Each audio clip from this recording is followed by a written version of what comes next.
Okay, this video is the first of 3 showing you how to graph functions. It actually works for equations too because we use the same process. Now the first one we're going to look at is graphing using a table, just like the input-output tables that we saw in the video. Notice that my first equation is y equals 2x plus 1. Now we can also write that as a function of x. So function of x equals 2x plus 1. I'm going to go ahead and draw my input-output table.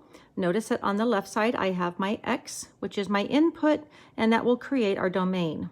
Over here on the right I have our y, which is our output, and that will create our range. In the middle, I've put the rule, which is what we use either the function or the equation. Now remember, when you use a table, you get to decide what you're going to use as your input. To make things simple, I'm just going to use 3 small numbers. I'm going to use -1, 0, and +1. If I use 3, then I make sure that I have a good line. Now what you're going to do is you're going to take this x and you're going to input it into where x is. So I'm going to take y equals 2 times, instead of x, I'm going to use -1.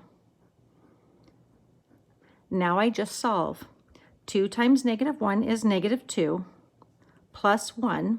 If I have a -2 and a +1, I get an outcome of -1. Now I'm going to solve, so we can actually kind of draw the line there.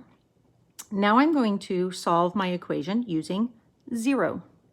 So I have y equals 2 times 0 plus 1.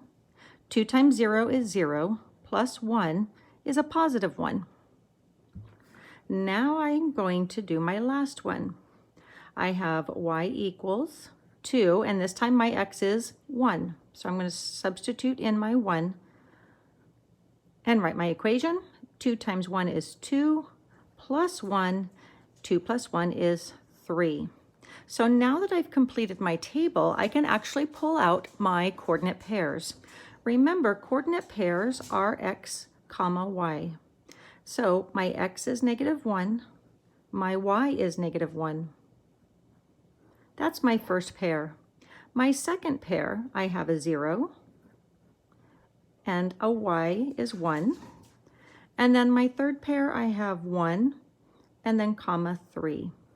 So now that I have my coordinate pairs, I can actually move them over and start to graph my line. So here I have -1, -1. So this is my x, so I go to -1, and then I go to -1 on the y. So here is my first point. My second point is at 0, +1. So I'm going to start at 0, stay at 0, and then I'm going to move up to the 1 on the y-axis. Then I'm going to take my third point. It tells me to go to 1 on the x and up to the 3 on the y. So now that I have my 3 points, I can make a nice line. When we make lines, we draw them all the way through the coordinate plane. And because these lines go on forever, I also am going to draw in my arrows. Okay, that is how you graph a function using a table.